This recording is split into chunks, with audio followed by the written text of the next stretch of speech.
Welcome to the deep dive. Audio processing is now handed over to designated organic analysts, Tommy Bennett and Lilly Jones. Proceed. Okay, let's unpack this. I want you to just picture this scenario for a second. It's 3 a.m. The classic late-night doom scroll. Exactly. The house is completely quiet, you're lying in bed, and you're just bathed in that faint blue glow of your phone screen. And you type a highly specific, deeply personal question into a search engine. Right. Something you wouldn't ask anyone in real life. Yeah, and you hit enter. And in that moment, you probably feel completely unseen. It's just you and the machine in the dark, right? It feels like an entirely private interaction. It really does. It's a very intimate feeling. Well, our mission today is to completely dismantle that feeling of privacy, because we've got a fascinating stack of documents on the table today for this deep dive. We really do. It's an eclectic mix. It is. It ranges from these modern economic treatises on tech monopolies to some incredibly provocative sociological essays and even fringe archaeological papers. And together, they synthesize into this staggering, mind-bending framework known as the consciousness harvest. Yeah, and it is a genuinely unsettling premise to work through, because we're going to take the modern concept of internet tracking, which, you are probably vaguely aware of, and expand it into a 12,000-year-old system of planetary management. 12,000 years! I mean, that just... Right. And while that might initially sound like the plot of a science fiction novel, these sources blend rigorously documented real-world economic theory with historical architecture. They present this chillingly cohesive narrative about who or what actually owns human behavior. It completely redefines human history. I mean, it really does. But to understand how deep this goes, we should probably start with the modern baseline, right? Just to get our footing. Yeah, that makes the most sense. So a lot of the contemporary economic arguments in these papers lean heavily on a concept from a few years back. It was popularized by Harvard professor Shoshana Zuboff, and she called it surveillance capitalism. Yes. Surveillance capitalism. Can you kind of walk us through the mechanics of that? How does it actually work in practice? Well, the traditional economic model that we all grew up understanding was pretty straightforward, right? A company manufactures a physical product, they market it, and you buy it. Right. I give you money, you give me a toaster. Exactly. You're the customer, the transaction is obvious. But Zuboff's thesis, which forms the bedrock of the modern era in this harvest theory, argues that the dominant economic model of the 21st century has fundamentally shifted away from that. The major tech platforms aren't actually selling you a product anymore. So what are they selling? They're selling predictions. Specifically, predictions about your future behavior, and they sell those to third parties. And to make those predictions accurate, they need data. I mean, a lot of data. It's the scale of the tracking that these papers highlight, which is just so wild to me. Oh, it's immense. Every click, every pause. Yeah, they're logging every single click. Every time you pause on a video, they track exactly how long you paused. Every time you scroll past an ad, they're even tracking the words you type out in a text message and then, delete before you actually hit send. Which is, that deleted text is actually a perfect example of the underlying mechanism here. Because the tech companies collect far more data than they actually need to just run a search engine or a social media feed. Right. Zuboff calls this excess data behavioral surplus. And for a long time, early tech companies thought of this surplus as just digital exhaust. Like pollution. Exactly. Just useless byproducts of people using the internet. But eventually they realized that this exhaust was incredibly valuable. If you feed all of those tiny, seemingly insignificant micro-behaviors into machine learning algorithms, you can start to map human psychology. Oh, wow. Yeah. This behavioral surplus is the real product. Under this economic model, you are no longer the customer, you are the raw material. Okay, let me try out an analogy here to make sure I'm grasping this, because it's not just about, seeing an ad for shoes you search for. It's okay, it's like thinking you're enjoying a free stroll through a beautiful park. Okay, I like this. You're just walking around, taking in the scenery. But then you realize the park was specifically engineered to measure the exact length of your stride, your heart rate, where your eyes linger on the flowers, all of it. And they're taking that profile and selling it to someone else. That is exactly it. You think you're just enjoying the park, but your biological and emotional reactions are actively being mined on an industrial scale. And the scope of this infrastructure is massive. Massive. The stats are terrifying. They really are. The economic papers we're looking at provide some sobering statistics. We're talking about Google trackers being present on approximately 78% of all observed web page loads globally. 78%. Yeah, and Facebook's tracking pixels are on 21%. Amazon's infrastructure tracks 17%. Between just those three systems, the vast majority of human digital activity on the planet is being monitored and logged. So every argument in a comment section, every late night rabbit hole, it's all harvested. All of it. Now, what's fascinating here is that Zuboff treats surveillance capitalism as a modern invention, right? Like a byproduct of Silicon Valley and the smartphone era. Right, which makes sense to us. But these historical essays we have, they push this concept into deeply unsettling territory. They argue that this extraction of behavioral surplus isn't new at all. In fact, they claim it is the absolute oldest system in existence. Okay, and this is where things take a massive turn. We are going way back into deep time, right? Like Mesopotamia, ancient Egypt, the Indus Valley. Exactly. The standard historical narrative teaches us that complex societies just sort of organically emerged. Writing, mathematics, architecture, they were just natural byproducts of human ingenuity. Right, we got smart, so we built cities. Exactly. But these authors point out something hiding in plain sight. The very first written records in human history were not epic poems. They weren't religious texts or philosophical treatises. They were ledgers. They were literally just inventories and spreadsheets. Yes. The very first thing human civilization did, the literal moment it developed the technology of writing, was begin cataloging human behavior and output. Who produced how much grain? What was owed to the central authority? Who lived where? And the argument here is that this wasn't just, a natural administrative response to farming. It was the first iteration of systematic data extraction. Precisely.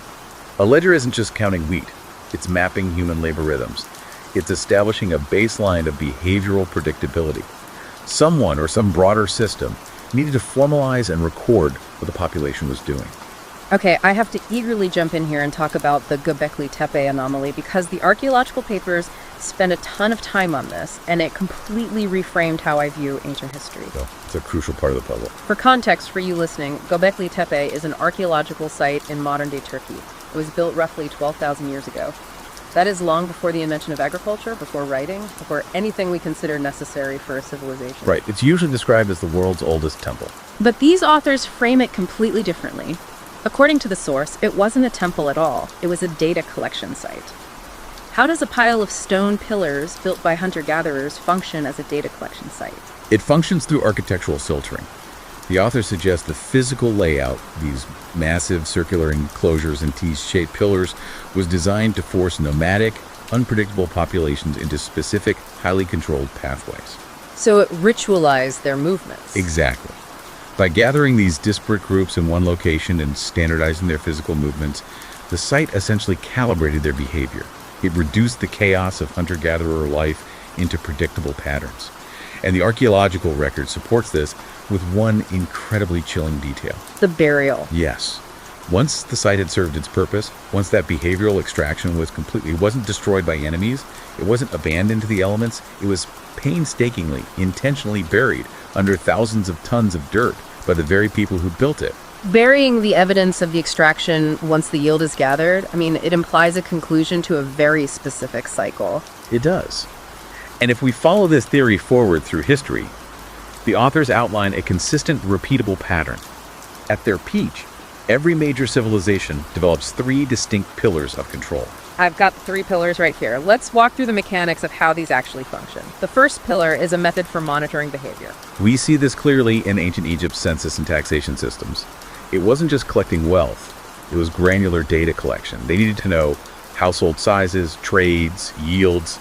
It's an ancient algorithm for tracking the populace. Right. And then there's the second pillar, which is shaping belief. Because shaping belief lowers the cost of physical enforcement.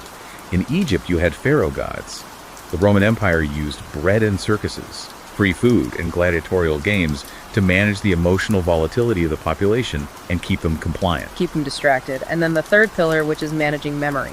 The idea that if you control the past, you control the future. Exactly. Egypt tightly restricted literacy to scribes, so they controlled the historical record. Rome actively erased the histories of their defeated enemies. And the historical essays also point to the Soviet Union as an industrialized example of this. With the photo airbrushing, right? Yes. They literally airbrush photographs to remove purged individuals from official state memory.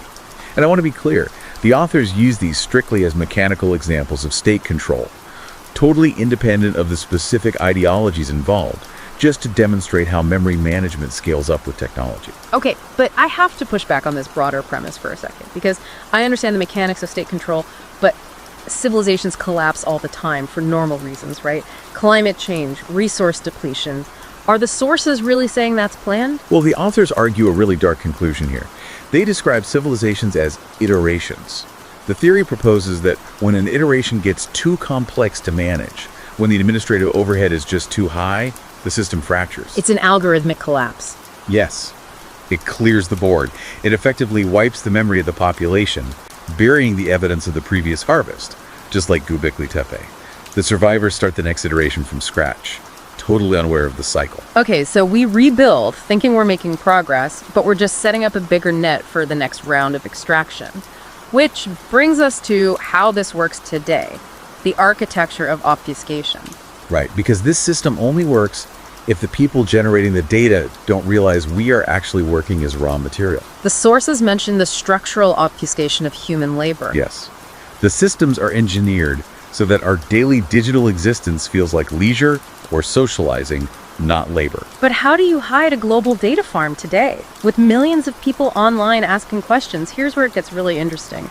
The source has this wild take on conspiracy theories. Oh, the camouflage section. Yes. The flat earth movement, reptilian shapeshifters, the Mandela correction, the authenticity trap.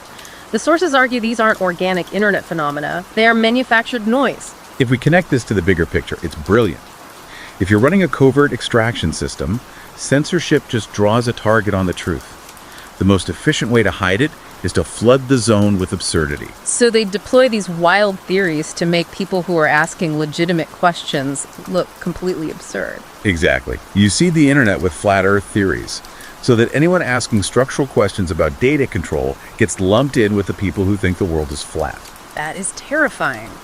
So by keeping people distracted with manufactured outrage and fake conspiracies, the true extraction process just operates entirely in the background. The source chillingly describes this as building the cage to the exact dimensions of a life. You never bump against the bars because the bars are perfectly tailored to your distractions. But as we move to the end of the source material, the tone shifts dramatically. Yeah, it moves from a theory of control to one of cultivation. This is the omniprime framework. The grand reveal is that this entire 12,000-year process isn't driven by malice or predation. It's agricultural. The universe is a harvest system. And human consciousness is the crop. A farmer doesn't hate their crop, they tend to it.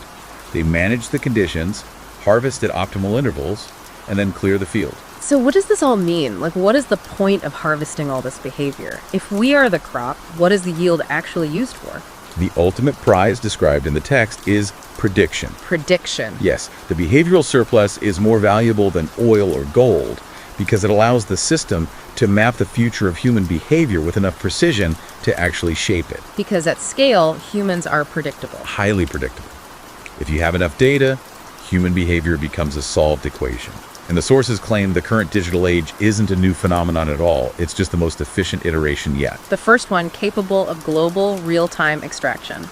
We aren't the audience. We are the crop. It forces a total reevaluation of our relationship with technology. It really does. So let's kind of synthesize this journey. We started with modern algorithms selling our shoe preferences, and we ended up tracing a 12,000-year-old agricultural system where human consciousness is harvested to predict the future. Quite the leap. But the sources make a terrifyingly cohesive case for it. They do, and I want you to consider your relationship with your screens today. Every time you engage in an online argument or fall down a rabbit hole, the source material asks, are you acting on your own free will, or are you just providing a rich yield for the harvest? And that leads to a brand new, lingering question that I think isn't even fully answered in the text. Think about it. If the ultimate goal of harvesting human consciousness is to gather enough data to perfectly predict behavior, what happens when artificial intelligence advances to the point of generating its own flawless synthetic behavioral data?